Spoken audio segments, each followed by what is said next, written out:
Oh, I see him. Dude, can you stop? What? Hey everyone, and welcome to the third episode of the Anatomy of a Shootout series. A video series where I break down gunfights into their bare parts so that everybody can see them, understand them, and try to learn from them better. Before we get into the analysis, I am currently a Prestige 45 with about a 3.0 KDA, mostly playing solo. I also frequently stream on Twitch. Again. I don't see anybody at Golden yet. Oh, I see him! He's dead. With that out of the way, let's move on to the loadout. In this episode, we're going to be using a Lebel and a Pax. The Lebel is a bolt-action long ammo rifle. Being bolt-action means, while it's not spammy, it leaves you less exposed than the Sparks does, which makes it more serviceable in short-range encounters. It has a large internal magazine, and has the standard long ammo benefits of a good bullet speed, good damage, and a long headshot range. Lebel does have its weaknesses, however, one of which being its price. At $397 hunt dollars, it's not exactly an eco rifle. The large internal magazine is also a double-edged sword. While it means you have more bullets available to you before you reload, it will also take a lot longer to reload those bullets. You have to lose one bullet if you don't have the bullet grubber trait, and because all the ammunition is in the internal magazine and not the reserve, when you go to pick up ammo, you will restore less because you have less reserve ammunition total missing, and it restores based off of a percentage. That means weapons that have a low internal capacity and a high reserve capacity, like the Sparks, will restore more long ammo rifle per ammunition pickup than something like the Lebel. The Caldwell Pax is a medium ammo sidearm that, honestly due to the current state of compact ammo, is absolutely not worth its price. With compact ammo being completely overbuffed a few patches ago, the Pax falls way behind. Comparatively to a conversion pistol, it offers only 6 more damage and 30 meters a second more travel speed. Its headshot range is also only 2 meters superior to the conversion pistol, while it's also 4 times the price and offers 6 less reserve ammunition.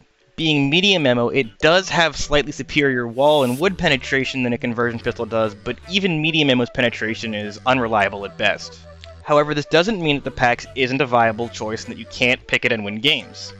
It simply means that in terms of cost efficiency, the conversion pistol completely eclipses the Pax. So what are the optimal ranges for this loadout? Well, as for most loadouts, this one is dictated mostly by its primary weapon, and as such, in short range, it's not the greatest. Lebel's bolt-action fire rate isn't super amazing at the short ranges, but you can work with it. Its large internal allows you to not have to reload for a while, but if the fight drags on, it can leave you exposed or cause you to waste ammo by reloading frequently if you don't have the bullet grubber trait. In the medium range, you're going to be doing a lot better. Because it's a long ammo rifle and it has the 600 meters travel speed, it's going to have minimal leading, and it's going to carry its damage out pretty far, giving it really good damage to the body and limbs at this range. It still has complete headshot reach here, and because it's long ammo again, it's going to have good penetration through shacks, fences, and any building that isn't made out of stone. Meaning if you get a good tag on somebody and they jump behind something, chances are if you're good at predicting, you can put another shot through it and potentially take them out.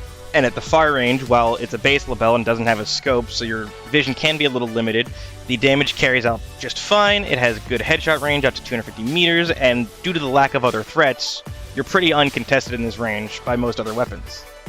And, now that we've wrapped up the paperwork, let's move into the analysis.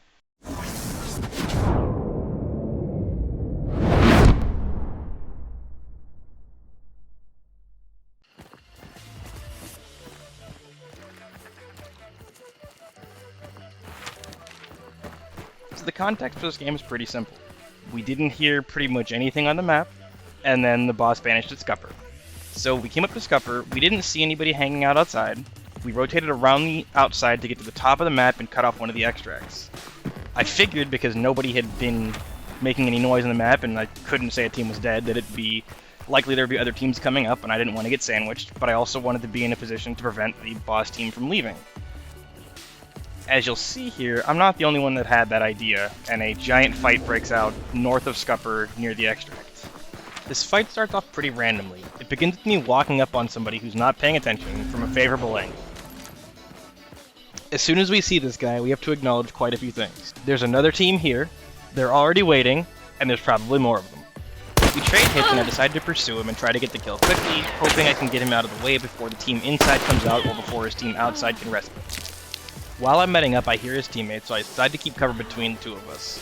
As soon as I'm meted up, I push this guy. He's in the open and has absolutely no cover, so it's an easy knockout. and now we have 2 down from this external team. So, it's been about 30 seconds since we first made contact, and the whole situation has changed. We discovered an entirely additional team here that we weren't expecting, but we knocked over 2 out of 3 of them, leaving only 1 more hiding somewhere that we don't know. There's also the issue of the boss team. We predicted they would come this way, and we saw them moving out this direction on Darkside. They should be here any second now if they're not already around, so we gotta get some information on what's up with them. Some other things to consider are that the 2 people we killed will have called at our position, so the 3rd from that team will be looking for us. On the same hand, we shot a lot, and we haven't moved yet, so the boss team knows our position and could also be looking at us. So we need information. We could, optionally, sit here, wait to see what we hear and see, and then move from there, but as an aggressive player, I'm going to take a step out and push and see what's happening. I don't want to let the boss team escape, and if I did sit and wait, there's always the chance that they get farther than I expect, faster than I expect, and then I can't catch up to them. And again, after making all of that noise, all eyes are on us right now, and they could very easily and accidentally sandwich us in this corner.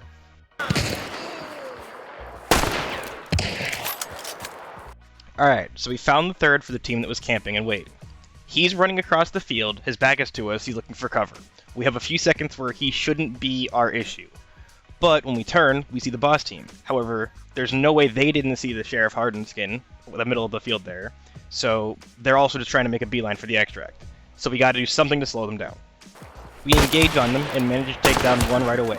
We keep the cover between us and the second one as we're reloading our guns, and we try to push onto them once we get a chance.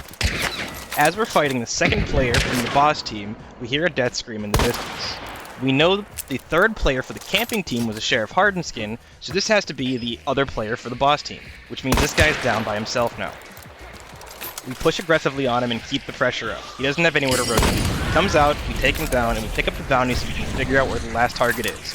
We fall back so we can reload everything and be ready for the fight. So, based off of what we've heard, we know there's only 1 player left. It's the Sheriff Hardenskin that we missed crossing the field. We know where both of his teammates are because they're over in the trees where we left them, so we don't have to worry about a res. We look for him for a little while, and when he doesn't peek out, we go back to cover. We know the Sheriff Harden is a Crown and King because we heard him kill the 3rd player of the other team with it. So, he may have an uppercut for a pistol for the long range. He alternatively could have swapped out with her loadout and have something more long range centered.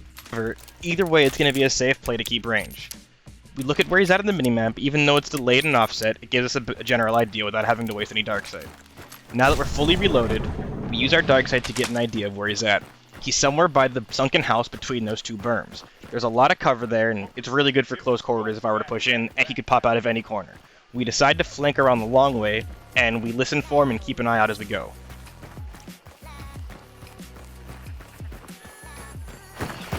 We hear him up to the right, and we know we're behind him. We move around and we catch him out of cover, and we get an easy takeout for the clean.